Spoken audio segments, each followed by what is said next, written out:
2025 की वह भयानक रात जब गुजरात के वीरावल में अरेबियन सी के किनारे खड़ा सोमनाथ मंदिर खतरे में था। मोहम्मद गजनी की सेना ने मंदिर पर तेजी से हमला किया, खजाना लूटा और शिवलिंग को तोड़ने की कोशिश की। अल बरूनी की किताब तारीख ए हिंद के मुताबिक उस समय मंदिर में हजारों भक्त थे और मोहम्मद गजनी ने सभी भक्तों को बेरहमी से मार डाला। वह रात इतनी भयावह थी कि पत्थर भी चीख उठे, लेकिन यह सिर्फ एक शुरुआत थी। सोमनाथ बार बार टूटा, लेकिन हर बार फिर से खड़ा हुआ, जैसे कोई दिव्य शक्ति इसकी रक्षा करती हो। क्या यह सिर्फ एक मंदिर है या इसमें कोई ऐसी ताकत छुपी है जो समय और तूफान दोनों को हरा देती है? क्यों सोमनाथ को भारत की आत्मा कहा जाता है और कैसे यह हजारों साल पुराना शिवलिंग आज भी अपनी चमक बरकरार रखता है?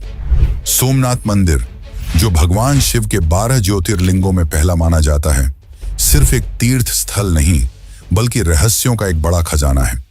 कहते हैं यहाँ का शिवलिंग कभी हवा में तैरता था। क्या यह पुराने भारत की इंजीनियरिंग का अद्भुत नमूना था या कोई दिव्य शक्ति का राज? और वह स्यमंतक मणि जो महाभारत के मुताबिक भगवान कृष्ण से जुड़ी थी, क्या वह आज भी मंदिर के गर्भगृह में कहीं छुपी है? 2020 में जब IIT गांधीनगर के पुरातत्व विशेषज्ञों ने मंदिर के नीचे खुदाई की तो एक 3 मंजिला इमारत का पता चला। एक ऐसा ढांचा जो शायद हजारों साल पुराना है। यह किसका रहस्य है? क्या यह रावण के समय का है या कोई और पुराना सीक्रेट? और वह बाण स्तंभ जो 6ठी सदी के शिलालेख के साथ कहता है कि यहां से अंटार्कटिका तक कोई जमीन नहीं आती। ये बात आज आधुनिक विज्ञान भी मानता है, लेकिन उस समय के लोगों को यह ज्ञान कैसे मिला जब न सैटेलाइट थे न ही नक्शे? सोमनाथ की कहानी सिर्फ हमलों और तूफान की नहीं बल्कि पौराणिक कथाओं से भी जुड़ी है। स्कंद पुराण कहता है कि यह मंदिर चंद्रदेव ने बनाया जब उन्होंने दक्ष के श्राप से मुक्ति पाने के लिए यहाँ शिव जी की तपस्या की।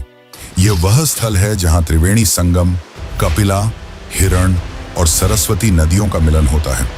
कहते हैं सतयुग में चंद्रदेव ने इसे सोने से बनाया, त्रेता युग में रावण ने चांदी से और द्वापर युग में भगवान कृष्ण ने चंदन की लकड़ी से। लेकिन क्या यह सिर्फ कथाएं हैं या इनमें कोई सच्चाई छुपी है?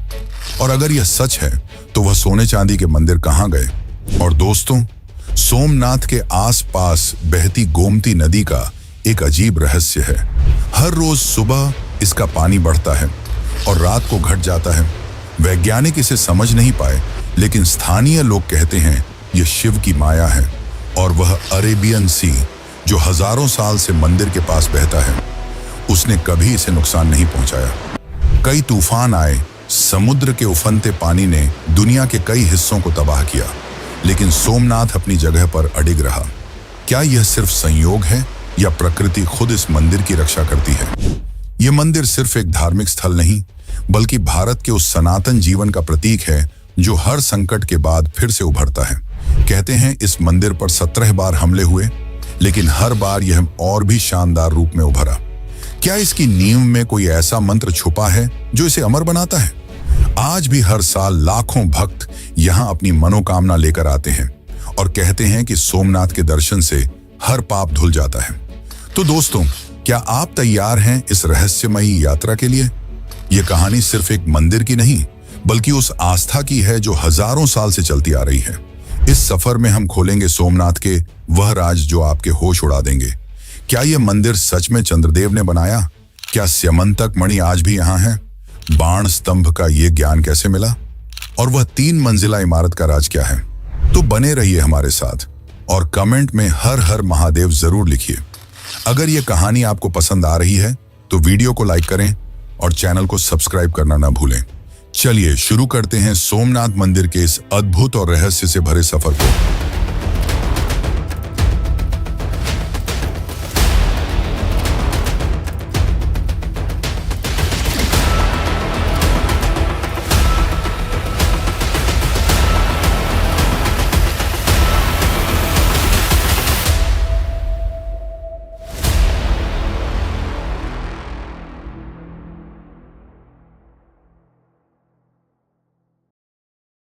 सोमनाथ मंदिर की कहानी शुरू होती है एक ऐसी दुनिया से जहां देवता और असुर एक साथ रहते थे। यह है सत्य युग की बात, जब स्वर्ग में चंद्रदेव यानी चंद्रमा अपने रूप और तेज के लिए जाने जाते थे। स्कंद पुराण और ऋग्वेद के मुताबिक चंद्रदेव की कहानी एक ऐसी कथा है जो सोमनाथ मंदिर के जन्म से जुड़ी है। तो चलिए इस पौराणिक सफर पे चलते हैं और जानते हैं कि कैसे यह मंदिर बना भारत का पहला ज्योतिर्लिंग।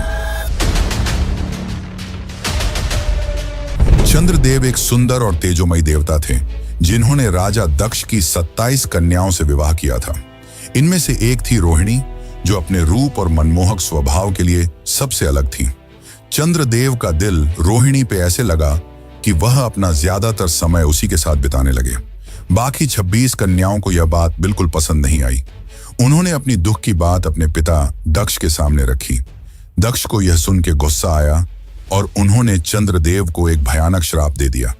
कहते हैं कि दक्ष का श्राप इतना प्रचंड था कि चंद्र का तेज और रूप धीरे धीरे खत्म होने लगा। उनका शरीर कमजोर होने लगा और उनका सुंदर चेहरा मुरझा गया। क्या यह श्राप चंद्रदेव को हमेशा के लिए खत्म कर देता, या कोई ऐसी शक्ति थी जो उन्हें बचा सकती थी? बिल्कुल बेबस और दुख में डूबे चंद्रदेव ने देवताओं के देवता ब्रह्मा जी से मदद मांगी। ब्रह्मा जी ने उन्हें एक रास्ता दिखाया। जाओ, धरती पर प्रभास पाटन के उस पवित्र स्थल पर जाओ जहां त्रिवेणी संगम है। वहां भगवान शिव की तपस्या करो। त्रिवेणी संगम यानी कपिला, हिरण और सरस्वती नदियों का वह पवित्र मिलन जो गुजरात के सौराष्ट्र में सोमनाथ के पास आज भी बहता है। कहते हैं यह संगम न सिर्फ धार्मिक रूप से पवित्र है, बल्कि इसका जियोग्राफिकल महत्व भी है, क्योंकि यह 3 नदियों का पानी यहाँ एक साथ मिलता है और यह स्थान आस्था का केंद्र बना। लेकिन सवाल यह है, क्या चंद्रदेव की तपस्या सच में शिवजी को खुश कर पाई? चंद्रदेव ने प्रभास पाटन में एक शिवलिंग स्थापित किया और दिन रात कठिन तपस्या शुरू की। उनकी भक्ति इतनी गहरी थी कि खुद भगवान शिव उनके सामने प्रकट हुए। शिवजी ने चंद्रदेव से कहा, तुम्हारी भक्ति ने मुझे प्रसन्न किया है, मैं तुम्हें दक्ष के श्राप से मुक्ति दूंगा। लेकिन दक्ष का श्राप इतना मजबूत था कि पूरी तरह खत्म नहीं हो सकता था। तो शिवजी ने एक वरदान दिया, तुम्हारा तेज हर महीने 15 दिन तक घटता रहेगा, लेकिन अगले 15 दिन में फिर से पूर्ण हो जाएगा। इसी वजह से आज भी हम चंद्रमा को शुक्ल पक्ष में बढ़ते और कृष्ण पक्ष में घटते देखते हैं। लेकिन यह कथा यहीं नहीं रुकती। चंद्रदेव ने शिव जी से एक और वरदान मांगा, प्रभु आप इस शिवलिंग में हमेशा के लिए विराजमान रहिए। शिव जी ने यह वरदान भी स्वीकार किया और तब से यह शिवलिंग सोमनाथ के नाम से जाना गया। सोम के नाथ यानी चंद्र के भगवान। लेकिन दोस्तों, सोमनाथ की पौराणिक कथा इससे भी गहरी है। स्कंद पुराण के मुताबिक यह मंदिर सिर्फ एक बार नहीं, बल्कि हर युग में अलग अलग रूप में बना। सत्य युग में चंद्रदेव ने इसे सोने से बनाया। कहते हैं वह मंदिर इतना चमकता था कि उसका तेज स्वर्ग तक जाता था।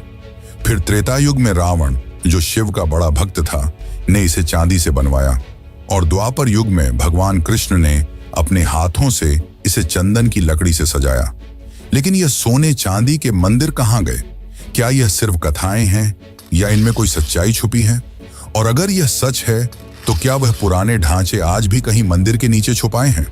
और एक बड़ा सवाल, त्रिवेणी संगम का यह स्थान क्यों इतना खास है? कहते हैं यहाँ का पानी न सिर्फ शरीर को शुद्ध करता है, बल्कि मन को भी शांति देता है। स्थानीय लोगों का मानना है कि यहाँ स्नान करने से हर भक्त के दुख दूर होते हैं। लेकिन क्या यह संगम सिर्फ आस्था का प्रतीक है या इसके पीछे कोई और रहस्य है? सोमनाथ मंदिर के इस पहले ज्योतिर्लिंग का राज क्या है जो हजारों साल से लोगों के दिल में बसा है? तो दोस्तों, यह थी सोमनाथ की पौराणिक कथा, लेकिन यह सिर्फ शुरुआत है। इस कथा के बाद हम जानेंगे कि कैसे यह मंदिर बार बार टूटा लेकिन हर बार फिर से खड़ा हुआ। क्या वह स्यमंतक मणि जो कृष्ण से जुड़ी थी आज भी यहाँ छुपी है? और क्या यह मंदिर सिर्फ आस्था का स्थल है या इसमें कोई पुरानी तकनीक का राज छुपा है? कमेंट में हर हर महादेव जरूर लिखिए और बने रहिए हमारे साथ इस अद्भुत यात्रा में। चलिए आगे बढ़ते हैं सोमनाथ के इतिहास और रहस्यों की तरफ। कहते हैं यह मंदिर सिर्फ पत्थर का ढांचा नहीं, बल्कि भारत की सनातन शक्ति का प्रतीक है। लेकिन सवाल यह है, कैसे यह मंदिर इतने बड़े बड़े हमलों के बावजूद जिंदा रहा? क्या इसकी नींव में कोई ऐसा राज छुपा है जो इसे अमर बनाता है? चलिए शुरू करते हैं सोमनाथ के इतिहास के इस अद्भुत सफर को, जहां हर कदम पर है विनाश और पुनर्जन्म की कहानी। ये बात है 9वीं सदी की, जब गुर्जर प्रतिहार वंश के राजा नागभट्ट द्वितीय, जो 825 से 833 ईस्वी तक राज किया, सोमनाथ के पवित्र स्थल पर आए। इंस्क्रिप्शंस के मुताबिक उन्होंने यहाँ के सोमेश्वर शिवलिंग के दर्शन किए और इसकी महिमा को और बढ़ाया। उस समय सोमनाथ एक बड़ा तीर्थ स्थल था, जहां लोग दूर दूर से आते थे। फिर आई 10वीं सदी, जब चालुक्य वंश के राजा मूलराज ने यहाँ एक शानदार मंदिर बनवाया। कहते हैं यह मंदिर इतना भव्य था कि उसकी चमक समुद्र के पार तक जाती थी। लेकिन क्या यह मंदिर सच में मूलराज ने बनवाया, या यह सिर्फ एक कथा है? और अगर यह सच है तो क्या उस मंदिर का कोई हिस्सा आज भी यहाँ छुपा है? लेकिन दोस्तों, सोमनाथ का यह शानदार सफर 1025 ईस्वी में एक बड़े संकट से टकराया। अफगान शासक मोहम्मद गजनी ने अपनी सेना के साथ वीरावल पर हमला किया। अल बिरूनी, जो उसके साथ था और उसने तारीख हिंद लिखी, कहता है कि सोमनाथ का खजाना इतना बड़ा था कि उसकी चमक दुनिया भर में मशहूर थी। गजनी ने मंदिर का खजाना लूटा और शिवलिंग को भी नुकसान पहुंचाने की कोशिश की। हजारों भक्तों ने अपनी जान गंवाई, लेकिन मंदिर की रूह को कोई नहीं मिटा सका। क्या यह मंदिर सिर्फ अपने खजाने के लिए निशाना बना, या इसके पीछे कोई और बड़ा राज था? फिर आया 1299 ईस्वी का वह समय, जब दिल्ली सल्तनत के अलाउद्दीन खिलजी के सिपाही उलूग खान के लीडरशिप में सोमनाथ पर दोबारा हमला किया। इस बार भी मंदिर का खजाना लूटा गया और उसकी भव्यता को नुकसान पहुंचा। लेकिन एक नायक उभरा, जालौर का वीरमदेव, जिन्होंने खिलजी की सेना के खिलाफ लड़ाई लड़ी और कुछ खजाने को वापस लेने की कोशिश की। कहते हैं वीरमदेव की हिम्मत ने मंदिर की रूह को जिंदा रखा। लेकिन क्या वह खजाना कभी पूरा वापस आया? सोमनाथ का यह विनाश यहीं नहीं रुका। 1395 ईस्वी में जफर खान ने, जो गुजरात का गवर्नर था, मंदिर पर फिर से हमला किया। फिर 1451 ईस्वी में महमूद बेगड़ा ने इसे निशाना बनाया। और सबसे बड़ा संकट आया 17वीं सदी में, जब मुगल शासक औरंगजेब ने 1665 और 1206 में मंदिर को पूरा वीरान कर दिया। कहते हैं उस समय मंदिर के पत्थर भी टूट चुके थे और भक्त दूर दूर तक बिखर गए। लेकिन सवाल यह है, इतने बड़े हमलों के बावजूद सोमनाथ का नाम क्यों जिंदा रहा? क्या यह मंदिर सिर्फ एक स्थल था, या इसमें कोई ऐसी शक्ति थी जो हर बार इसे जिंदा करती थी? लेकिन दोस्तों, सोमनाथ की कहानी सिर्फ विनाश की नहीं, बल्कि पुनर्जन्म की भी है। 12वीं सदी में 1143 से 1162 ईस्वी तक चालुक्य राजा कुमारपाल ने एक मजबूत पत्थर का मंदिर बनवाया, जो सोमनाथ की रूह को फिर से जगा गया। फिर 14वीं सदी में 1308 से 1371 ईस्वी तक चूड़ासमा वंश के राजाओं महिपाल और ठेंगरा ने मंदिर के लिए अपना योगदान दिया। कहते हैं उन्होंने मंदिर की सेवा की और भक्तों को फिर से एकत्रित किया। लेकिन असली चमत्कार हुआ 1883 ईस्वी में, जब मराठा रानी अहिल्याबाई होलकर ने सोमनाथ के लिए एक नई रोशनी जलाई। उन्होंने एक छोटा लेकिन पवित्र मंदिर बनवाया, जो आज भी ओल्ड सोमनाथ या अहिल्याबाई टेम्पल के नाम से जाना जाता है। अहिल्याबाई के इस काम ने सोमनाथ की रूह को हमेशा के लिए जिंदा रखा, और उनका यह मंदिर आज भी उसी शक्ति को लेकर चलता है। और फिर आया वह पल जो सोमनाथ के इतिहास का सबसे शानदार दौर था। 1950 ईस्वी, भारत के लोहे के पुरुष सरदार वल्लभ भाई पटेल और डॉ राजेंद्र प्रसाद के लीडरशिप में सोमनाथ मंदिर को एक नए रूप में बनाया गया। 11 मई 1951 को जब यह मंदिर दोबारा खुला, तो लाखों लोगों ने हर हर महादेव के नारे लगाए। आर्कियोलॉजिकल सर्वे ऑफ इंडिया के मुताबिक यह नई इमारत चालुक्य स्टाइल आर्किटेक्चर का एक अद्भुत नमूना है, जिसका 150 फुट का शिखर आज भी सबको मोहित करता है। तो दोस्तों, यह था सोमनाथ का इतिहास, विनाश और पुनर्जन्म का एक अद्भुत सफर। लेकिन यह कहानी यहीं नहीं रुकती। आगे हम जानेंगे कि कैसे यह मंदिर रहस्यों का खजाना बना। क्या वह शिवलिंग सच में हवा में तैरता था, और क्या स्यमंतक मणि आज भी यहाँ छुपी है? तो बने रहिए हमारे साथ इस यात्रा में, क्योंकि सोमनाथ के राज अभी बाकी हैं। सोमनाथ मंदिर सिर्फ आस्था और इतिहास का गवाह ही नहीं, बल्कि रहस्यों का एक ऐसा खजाना है जो दिल और दिमाग दोनों को हैरान करता है। स्कंद पुराण के एक श्लोक में कहा गया है, सोमनाथो ज्योतिर्लिंगम सर्व पाप विनाशनम, यानी सोमनाथ का ज्योतिर्लिंग हर पाप को नष्ट कर देता है। लेकिन इस मंदिर के गर्भगृह में छुपा है एक ऐसा राज जो हजारों साल से उलझा हुआ है। क्या यह मंदिर सिर्फ पत्थर का ढांचा है, या इसमें कोई ऐसी शक्ति छुपी है जो साइंस भी समझ नहीं पाई? क्या यहाँ का शिवलिंग सच में हवा में तैरता था? और क्या वो स्यमंतक मणि जो दुनिया का सबसे बड़ा खजाना कही जाती थी, आज भी यहाँ कहीं छुपी है? चलिए खोलते हैं सोमनाथ के इन अद्भुत रहस्यों के दरवाजे और देखते हैं कि ये हमें कहां ले जाते हैं। सबसे पहला रहस्य, सोमनाथ का वो शिवलिंग जो कहते हैं कभी हवा में तैरता था। स्कंद पुराण और लोक कथाओं के मुताबिक यह शिवलिंग इतना पवित्र था कि यह जमीन को छुए बिना मंदिर के गर्भगृह में तैरता रहा। 1017 ईस्वी में जब अफगान विद्वान अल बिरूनी सोमनाथ आया तो उसने अपनी किताब तारीख-ए-हिंद में लिखा कि यह कोई चमत्कार नहीं बल्कि मैग्नेटिक पत्थरों का कमाल था। कहते हैं मंदिर के नीचे और ऊपर ऐसे पत्थर रखे गए थे जो शिवलिंग को हवा में रखते थे। लेकिन सवाल यह है, क्या यह सच में पुराने भारत की इंजीनियरिंग का चमत्कार था या कोई दिव्य शक्ति का राज? और अगर यह मैग्नेटिक पत्थर थे तो वो आज कहां गए? क्या 1025 में महमूद गजनी के हमले के दौरान वो पत्थर भी लूट लिए गए, या वो आज भी मंदिर के नीचे कहीं छुपे हुए हैं? अब बात करते हैं एक और बड़े रहस्य की, स्यमंतक मणि। महाभारत के मुताबिक यह एक ऐसी मणि थी जो भगवान कृष्ण से जुड़ी थी। कहते हैं यह मणि इतनी शक्तिशाली थी कि वह अपने आसपास धन दौलत और ऊर्जा फैलाती थी। पुराणों में कहा गया है कि स्यमंतक मणि को सोमनाथ के शिवलिंग के अंदर छुपाया गया था ताकि कोई इसे चुरा न सके। लेकिन जब 1025 में गजनी ने मंदिर पर हमला किया तो क्या वो इस मणि के पीछे था? कहते हैं उसने मंदिर का खजाना लूटा, लेकिन स्यमंतक मणि का कोई पता नहीं चला। क्या यह मणि आज भी मंदिर के गर्भगृह में कहीं छुपी है, या क्या यह एक ऐसी कथा है जो सिर्फ भक्तों के दिल में जिंदा है? और अगर यह मणि सच में यहाँ है तो क्या इसकी शक्ति आज भी मंदिर के आसपास महसूस होती है? फिर आता है सोमनाथ का वो रहस्य जो दुनिया भर के वैज्ञानिकों को हैरान करता है, बाण स्तंभ।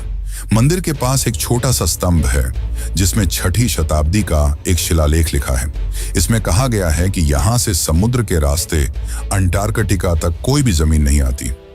ये बात आज मॉडर्न साइंस भी मानती है। सोमनाथ से साउथ पोल तक एक सीधी लाइन में कोई भी लैंडमास नहीं है। लेकिन यह सवाल दिल को छू जाता है, जब 6ठी सदी में न सैटेलाइट थे न ही गूगल मैप्स, तो पुराने भारत के लोगों को यह ज्ञान कैसे मिला? क्या यह सिर्फ एक संयोग था या कोई पुरानी विद्या का राज? और क्या यह शिलालेख कोई बड़ा संदेश छुपाए हुए है जो हम आज भी समझ नहीं पाए? अब चलिए मंदिर के पास बहती गोमती नदी के एक अजीब रहस्य की बात करते हैं। लोकल लोग कहते हैं कि गोमती का पानी हर रोज सुबह बढ़ता है और शाम को घट जाता है। यह ऐसा चमत्कार है जो वैज्ञानिक भी समझ नहीं पाए। कहते हैं यह शिव की माया है जो नदी के पानी को हर दिन एक नए रूप में लाती है।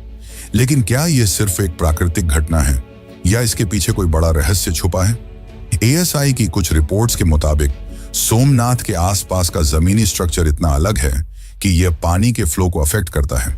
और दोस्तों, अरब सागर का वो राज जो सबको हैरान करता है। हजारों साल से यह समुद्र सोमनाथ के पास बहता है, लेकिन कभी इसने मंदिर को नुकसान नहीं पहुंचाया। कई तूफान आए, समुद्र के उफनते पानी ने दुनिया के कई हिस्सों को तबाह किया, लेकिन सोमनाथ अपनी जगह पर अडिग रहा। कहते हैं यह शिव की रक्षा का चमत्कार है। लोकल लोग एक कथा सुनाते हैं, जब भी कोई बड़ा तूफान आता है समुद्र का पानी मंदिर के पास आकर शांत हो जाता है। क्या यह सिर्फ संयोग है या प्रकृति खुद इस मंदिर की हिफाजत करती है? और अगर यह सच है तो क्या मंदिर के नीचे कोई ऐसी शक्ति है जो समुद्र को भी रोक लेती है? अब एक और बड़ा राज, 2020 की वो खुदाई जो IIT गांधीनगर के पुरातत्व एक्सपर्ट्स ने की। उन्होंने ग्राउंड पेनेट्रेटिंग रडार का इस्तेमाल करके मंदिर के नीचे एक 3 मंजिला इमारत का पता लगाया। एएसआई की रिपोर्ट्स के मुताबिक यह ढांचा शायद हजारों साल पुराना है, लेकिन इसका असली समय या मकसद आज भी एक राज है। क्या यह वो पुराना मंदिर है जो सतयुग में चंद्रदेव ने बनवाया था, या क्या यह कोई सीक्रेट टेम्पल का हिस्सा है जो इन्वेडर्स से छुपाया गया था? और अगर यह इतना पुराना है तो क्या इसमें स्यमंतक मणि या कोई और खजाना छुपा है? यह सवाल आज भी वैज्ञानिकों के लिए एक पहेली बना हुआ है। और एक बात, स्कंद पुराण के मुताबिक सोमनाथ मंदिर का नाम हर युग में बदला। सतयुग में इसे सोमनाथ कहा गया, त्रेता युग में प्राणनाथ, द्वापर युग में भैरवनाथ और कलयुग में फिर से सोमनाथ। लेकिन पुराण कहते हैं कि भविष्य में यह प्राणनाथ के नाम से जाना जाएगा। क्या यह नाम बदलने की कथा सिर्फ एक पौराणिक बात है, या इसके पीछे कोई बड़ा संदेश छुपा है? और क्या यह मंदिर भविष्य के लिए कोई बड़ा राज रखता है? तो दोस्तों, ये थे सोमनाथ के वो रहस्य जो दिल और दिमाग दोनों को छू जाते हैं। लेकिन यह कहानी यहीं नहीं रुकती। आगे हम जानेंगे कि सोमनाथ आज भी क्यों एक बड़ा तीर्थ स्थल है। क्या यह मंदिर सिर्फ आस्था का केंद्र है, या इसके रहस्य आज भी हमें कुछ नया सिखाते हैं? तो बने रहिए हमारे साथ इस यात्रा में, क्योंकि सोमनाथ के और भी राज खुलने बाकी हैं। दोस्तों, सोमनाथ मंदिर की कहानी पौराणिक कथाओं से शुरू हुई, इतिहास के तूफानों से गुजरी और रहस्यों के दरवाजे खुले। लेकिन आज यह मंदिर सिर्फ एक पुरानी कथा या राज नहीं, बल्कि भारत की आस्था और संस्कृति का एक जिंदा केंद्र है। एक श्लोक कहता है, सोमनाथ दर्शनम पुण्यम सर्व कामना सिद्धिदम, यानी सोमनाथ के दर्शन से हर मनोकामना पूरी होती है। आज हर साल लाखों भक्त यहाँ आते हैं, अपने दुख दर्द छोड़कर शांति और शक्ति ले जाते हैं। लेकिन सवाल यह है, क्या सोमनाथ आज भी उतना ही खास है जैसा हजारों साल पहले था? क्या इस मंदिर में ऐसी शक्ति है जो आज के मॉडर्न जमाने में भी लोगों के दिल को जोड़ती है? चलिए देखते हैं कैसे सोमनाथ आज भी भारत का दिल है। आज सोमनाथ मंदिर दुनिया के सबसे बड़े तीर्थ स्थलों में से एक है। टेम्पल एडमिनिस्ट्रेशन के मुताबिक हर साल 20 से 30 लाख भक्त यहां दर्शन के लिए आते हैं। होली, शिवरात्रि और श्रावण महीने में यहां इतनी भीड़ होती है कि वीरावल का हर रास्ता हर हर महादेव के नारों से गूंज उठता है। ये भक्त सिर्फ भारत से नहीं, बल्कि विदेशों से भी आते हैं, अमेरिका, ऑस्ट्रेलिया और यूरोप तक। कहते हैं यहाँ का शिवलिंग आज भी वही शक्ति रखता है जो चंद्रदेव के समय में था। लेकिन क्या यह सिर्फ आस्था है, या इस मंदिर के पत्थर और हवा में कुछ खास बात छुपी है? और क्यों लोग आज भी यहाँ अपनी जिंदगी के सबसे बड़े सपने लेकर आते हैं? सोमनाथ की शानदार इमारत आज के जमाने में भी सबको मोहित करती है। आर्कियोलॉजिकल सर्वे ऑफ इंडिया के रिकॉर्ड्स के मुताबिक यह मंदिर चालुक्य स्टाइल आर्किटेक्चर का एक अद्भुत नमूना है। इसके 150 फुट ऊंचे शिखर पर 10 टन का कलश है जो सूरज की रोशनी में चमकता है, और मंदिर के ऊपर 27 फुट लंबा एक ध्वज है जो हर 6 महीने में बदला जाता है, एक बड़े समारोह के साथ। यह शिखर और ध्वज न सिर्फ मंदिर की सुंदरता बढ़ाते हैं, बल्कि इसकी सनातन शक्ति को भी दिखाते हैं। कहते हैं इस शिखर के नीचे खड़े होने से एक अलग सी शांति मिलती है। लेकिन क्या यह शिखर सिर्फ एक डिजाइन है, या इसमें कोई पुराना मंत्र छुपा है जो आज भी काम करता है? सोमनाथ सिर्फ भक्तों के लिए ही नहीं, बल्कि वीरावल के लोकल लोगों के लिए भी एक जीवन रेखा है। गुजरात टूरिज्म डिपार्टमेंट के डेटा के मुताबिक सोमनाथ मंदिर की वजह से हर साल वीरावल में करोड़ों का टूरिज्म बिजनेस होता है। यहाँ के होटल, दुकानें और ट्रांसपोर्ट सब इस मंदिर के कारण चलते हैं। लोकल लोग कहते हैं कि सोमनाथ उनका घर चलाता है, उनकी रोजी रोटी देता है। लेकिन इसके साथ ही एक और बात है, मंदिर के आसपास का बाजार न सिर्फ व्यापार का केंद्र है, बल्कि संस्कृति का भी प्रतीक है। यहाँ के छोटे दुकानों में मिलने वाले शिवलिंग, रुद्राक्ष और प्रसाद लोगों के दिल में आस्था जगाते हैं। लेकिन सवाल यह है, क्या यह मंदिर सिर्फ इकोनॉमी के लिए है, या यह वीरावल के लोगों की रूह में बसा है? सोमनाथ की कहानी में एक और गहरा राज छुपा है जो चंद्रदेव से शुरू हुई थी। वो कथा दक्ष और उनकी पुत्री सती से जुड़ी है। सती का शिव जी से प्रेम, उनका बलिदान और फिर शिव जी का वैराग्य। ये कथा सोमनाथ के ज्योतिर्लिंग से एक गहरा संबंध रखती है, क्योंकि शिव जी की शक्ति यहाँ हर पल महसूस होती है। अगर आप इस कथा को और गहराई से जानना चाहते हैं तो हमारी सती कथा वाली वीडियो जरूर देखें। एक ऐसी कहानी जो आपके दिल को छू जाएगी और शिव सती के प्रेम को एक नए रूप में दिखाएगी। लिंक डिस्क्रिप्शन में है, तो अभी जाकर देखो और उस रहस्य को खोलो।